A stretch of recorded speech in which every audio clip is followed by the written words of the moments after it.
The obvious truth, one size fits all is broken. We know that. We've all known that for years.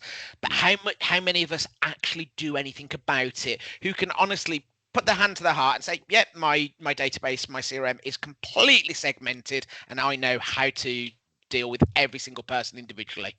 Not just that, I think it's so consistently developing. I'm so pleased to inform the actual sector itself.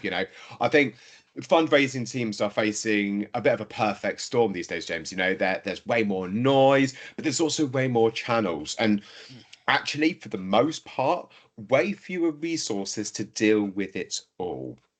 Yeah, people are messy. They're driven by different values, different emotions, different life stages. Some people will only communicate with you via Twitter or Facebook or Threads or Blue Sky or email or in person or it's a painful world out there, and that's ignoring the number of the proliferation of non-profits. I wasn't going to get that out then.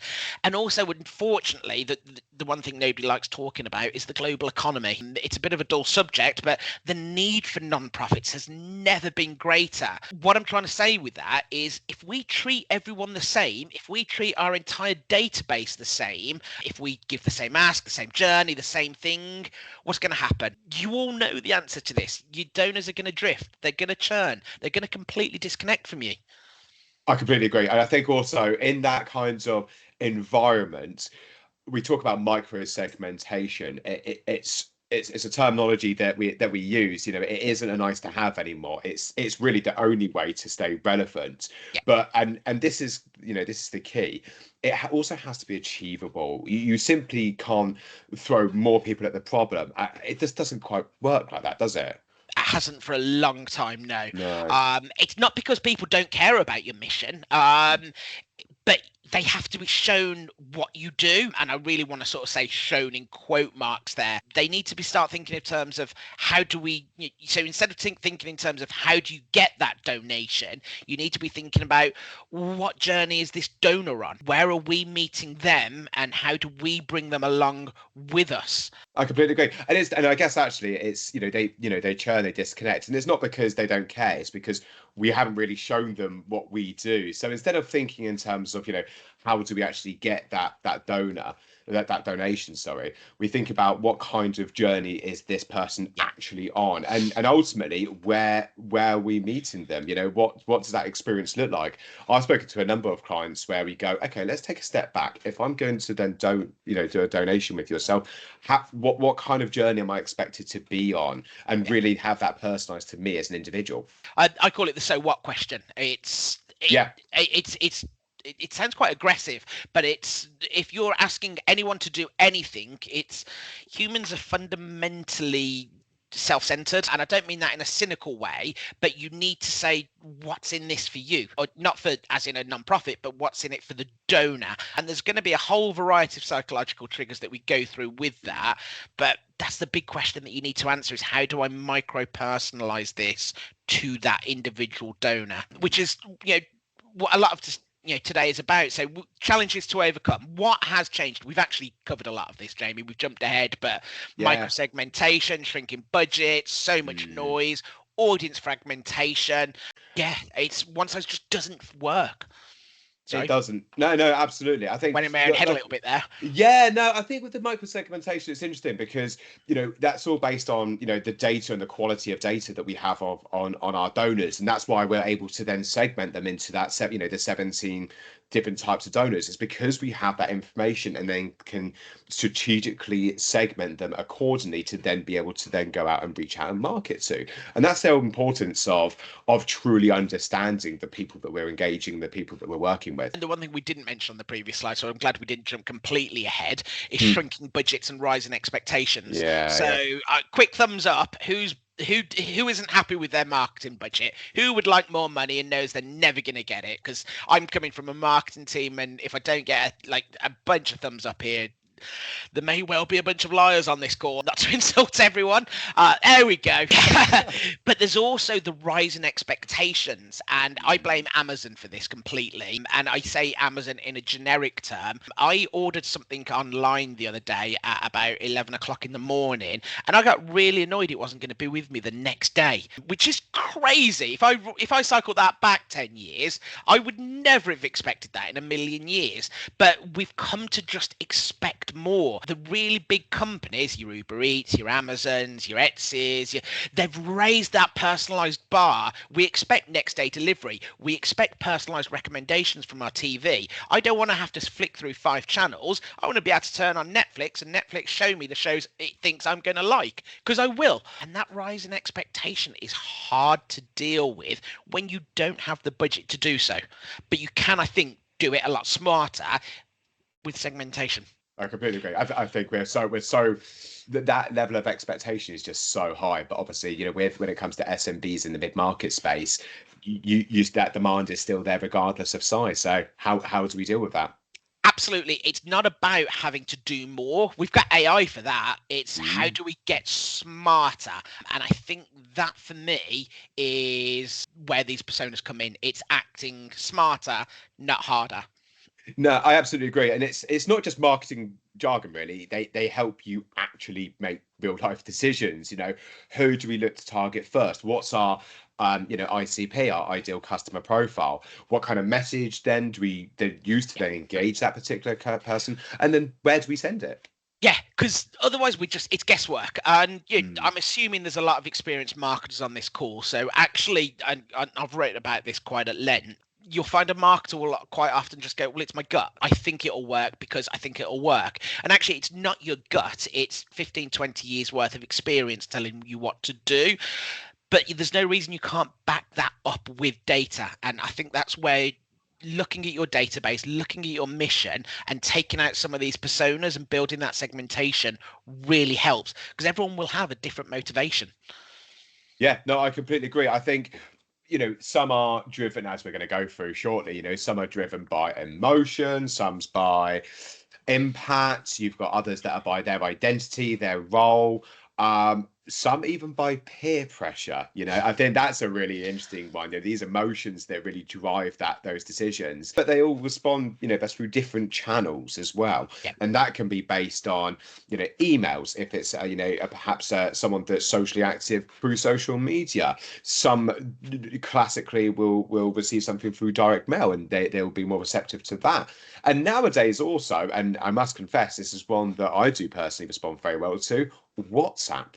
WhatsApp, I think, is a really, really powerful tool that people are using, but also events.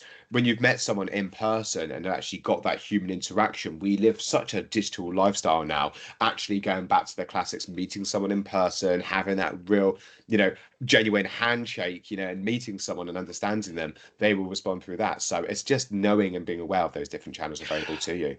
Sorry, I'm smiling to myself because I didn't actually ask you to say that, but it's actually really interesting because we've just been having that conversation internally at FormusPro. We've actually built a WhatsApp integration that will link to our CRM and finance ERP systems that actually can be, there's no reason that wouldn't be able to be hooked up to Click as well for your marketing direct. But I just found that quite interesting. And if WhatsApp is an important channel for everyone, please do reach out so we can discuss that with you. But I'm going to stop sort of smiling to myself. Let's actually just get into it. And for the reason everybody's here, and just fly through these personas. So persona number 1, the lapsed donor. Quite an obvious one. It's certainly the most common, but also I would say probably one of the most overlooked. Oh, the donor's lapsed. Maybe reach out once a year, maybe not. Actually, I think a lot more work can be done with lapsed donors. They've supported you before, but now they've gone quiet. They're not strangers to you. They clearly believed in your mission once, so something's changed, but that's powerful finding out what. Yeah, I completely agree. And I think actually the key psychological trigger here, and we can all relate to it, is nostalgia. We want to go back and remind them not just what they gave, but also that why. I don't know if if anyone here has read the Simon Sinek Start With Why, but it's a fantastic read. But it's that emotional trigger as to why they gave in the first place and what it meant to them, and ultimately what impact it had at that moment in time. Yeah, absolutely. And I think this is where automation begins with a lapsed donor. And this is where not just automation, but if you're bringing in some clever AI, and I say clever AI, all AI is clever these days, you can actually use AI to surface their last point of contact with you. Was it the last campaign they gave you, an event they attended, a thank you email that they may have clicked? And AI will actually find that information for you. I guess actually once AI's found that for you, once you've got that, you can then trigger that, and as per Click Campaign Automation Journey, that's nice push there. Got to slide it in every now and then. But we've got something called a campaign. Most marketers have a campaign automated flow, and that can then personalize re-engagement journeys. Something like, here's what happens since you last donated, or look at what your support made possible. And look, I guess this isn't about guilt, okay? We are looking to trigger those emotions, but it's about reconnection and getting them back to that nostalgia that we spoke about earlier. Lapsed donors are not lost donors. They are warm leads and should be considered, to put a sales spin on it, as a warm lead. With the right message at the right moment, a lapsed donor will absolutely become loyal again. It's surfacing that contact information and making sure you're triggering them. But moving on, quite an interesting one. Rage donor isn't a donor that actually is angry at all. They may be, but that's not what the rage donor is. A rage donor is somebody that will act in anger or high emotion in response to emergencies or injustices.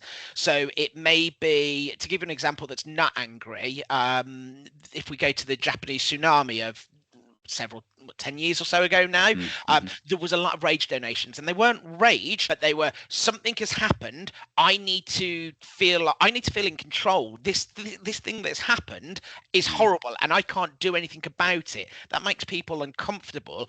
Actually being able to control that is quite a big deal. So giving to a non-profit actually is a way of saying, right, my equilibrium is restored. I've done something about this horrible disaster. But there's going to be a lot of non-profits asking for money. And the key to the game here is who can get the quickest donation page up fastest. Absolutely. Do you know what? Actually, that's what the rage donor is. It's instantaneous. It's often within hours, sometimes minutes. Sometimes, yeah.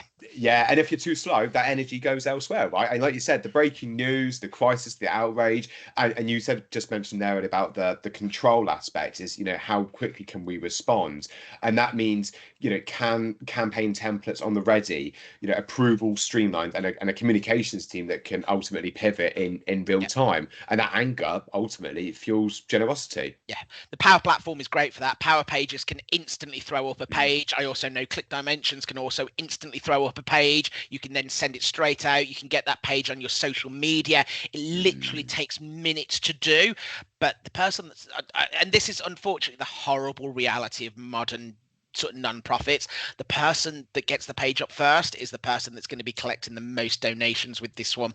Yeah, agreed. And the thing is, I think, the one thing to really take away from this is, we treat this as a bit of a gift, made in the heat of a moment, and it could be the start of a brand new relationship. If we follow up with impact, with clarity, transparency, that one-off act could turn into a long-term relationship going forward. Absolutely.